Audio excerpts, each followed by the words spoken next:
नमस्ते। आदिगुरु शंकराचार्य जी द्वारा रचित विवेक चूड़ामणि इस ग्रंथ का पाठ करते हैं। विवेक चूड़ामणि एक ऐसा ग्रंथ है जिसमें हमारे जीवन का वास्तविक सार आदिगुरु शंकराचार्य जी ने कहा है। हमें जीवन यापन कैसे करना है और जीवन यापन करते करते हमें कैसे उस मुक्ति को मोक्ष प्राप्त करना है, यह आदिगुरु शंकराचार्य जी हमें कहते हैं। तो आइए हम सभी इस ग्रंथ का पाठ करते हैं और अर्थ सहित इस ग्रंथ का पाठ कर जीवन में इस ग्रंथ को धारण करने की कोशिश करते हैं। हरे श्री गणेशाय नमः।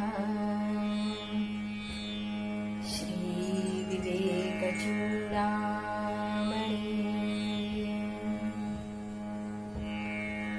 नन्दितानि दिगन्तानि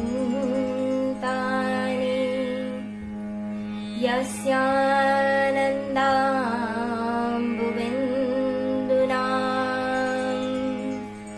पूर्णानन्दं प्रभुं वन्दे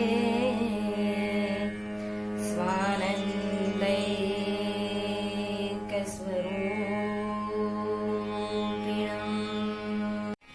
सर्ववेदान्त सिद्धान्तं गोचरं तमगोचरं गोविन्दं परमानन्दं सद्गुरुं प्रणतोऽस्म्यहम्। जो सर्व वेदांत और सिद्धांत का मूल विषय है, ऐसे परमात्मा स्वरूप गोविंद स्वरूप मेरे श्री गुरुदेव जी को मैं नमन करता हूँ। जन्तूनां नरजन्म दुर्लभमतः कुत्स्वं ततो विप्रता तस्माद्वैदिक धर्म मार्ग परतां विद्वत्त्वमस्मात् परम्। आत्मानात्म विवेचनं स्वनुभवो ब्रह्मात्मना संस्थिते मुक्तिर्नो शतजन्म कोटिसुकृतैः पुण्यैर्विना लभ्यते। सभी जीवों में मनुष्य देह सबसे दुर्लभ है। उसमें भी दुर्लभ है पुरुष तत्व, अर्थात पुरुष देह नहीं, पुरुषार्थ करने की स्वाधीनता। मतलब मनुष्य किसी भी पदार्थ को प्राप्त करने के लिए कर्म कर सकता है और वो पदार्थ प्राप्त कर सकता है। ऐसा पुरुषार्थ मिलना दुर्लभ है। उसमें भी दुर्लभ है कि हमें उस आत्म तत्व को प्राप्त करने की इच्छा होना। उसमें भी दुर्लभ है कि वो इच्छा होने के बाद में हमें वो आत्म तत्व प्राप्त हो जाए। और ये सब मिलने के बाद अभ्यास द्वारा उस ब्रह्म में स्थित होना, इससे भी बड़ी दुर्लभ बात है। और ये सभी दुर्लभ चीजें हमें एक ही इसी जन्म में मिलती है। तो इस जन्म का मूल जानिए और इस जन्म का कल्याण कीजिए। आगे इस मनुष्य देह की दुर्लभता क्या है ये समझाते हुए आदि गुरु शंकराचार्य जी क्या कहते हैं।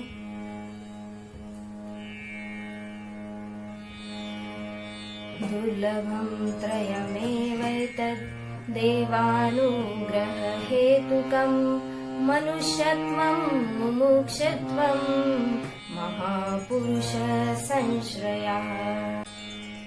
तीन चीजें बहुत ही दुर्लभ है और ये तीन चीजें ईश्वर की अनुकंपा से ही हमें प्राप्त होती है। एक, ये मनुष्य देह मिलना। दूसरा, मुमुक्षत्व अर्थात मोक्ष प्राप्ति की इच्छा होना। और तीसरी, महापुरुषों का आश्रय मिलना अर्थात महापुरुष का जीवन में आना। ये तीन चीजें बहुत ही दुर्लभ है और ईश्वर की कृपा से ही हमें प्राप्त होती है। आगे क्या कहते हैं। लब्ध्वा कथञ्चिन्नरजन्म दुर्लभम् तत्रापि पुत्स्वं श्रुतिपारदर्शनम् यत् स्वात्वमुक्तो नयते तमूढधी यस्यात्महा स्वं विनिहन्त सद्ग्रहात्। ऐसे दुर्लभ मनुष्य देह मिलने के बावजूद भी, उसमें भी पुरुषार्थ करने की स्वाधीनता मिलने के बावजूद जो मनुष्य मोक्ष प्राप्ति के लिए प्रयास नहीं करता, ऐसे मनुष्य से मूर्ख और मूढ़ बुद्धि और कौन हो सकता है। इसीलिए ऐसा मनुष्य खुद का आत्महत्यारा है, क्योंकि वो असत्य में अर्थात जो नाशवंत है उसमें ही आसक्ति रखकर अपने खुद का नाश करता है। कौन्वस्ति मूढ़ात्मा यस्तु स्वार्थे प्रमाद्यति दुर्लभं मानुषं देहं प्राप्य तत्रापि पौरुषम्। दुर्लभ मनुष्य देह और उसमें भी पुरुषार्थ पाकर जो इंसान साधनों में स्वार्थ पूरित होकर केवल मात्र बाह्य विषयों में ही प्रमाद करता है, ऐसे मनुष्य के अतिरिक्त और मूर्ख इंसान कौन हो सकता है।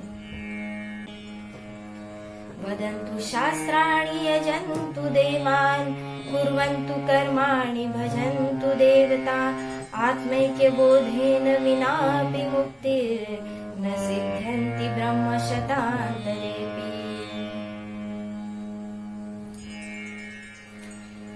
कितने भी शास्त्रों को क्यों न पढ़ लो, कितने भी देवताओं के लिए यज्ञ यागादि कर्म भी क्यों न कर ले, कितने भी शुभ कर्म कर लो और कितने भी देवताओं का भजन कर लो, कितने भी देवताओं को भजो, लेकिन जब तक वो आत्म तत्व का बोध नहीं होता तब तक मुक्ति मिलना असंभव है। 100 ब्रह्म के बीत जाने पर जितना समय लगता है उतने समय तक मुक्ति मिलना असंभव है, अर्थात हमें मुक्ति मोक्ष प्राप्ति कभी नहीं मिल सकती। अमृतत्वस्य नाशास्ति वित्तनेतेव हि श्रुति ब्रवीति कर्मणो मुक्ते हेतुत्वं स्फुटं यतः।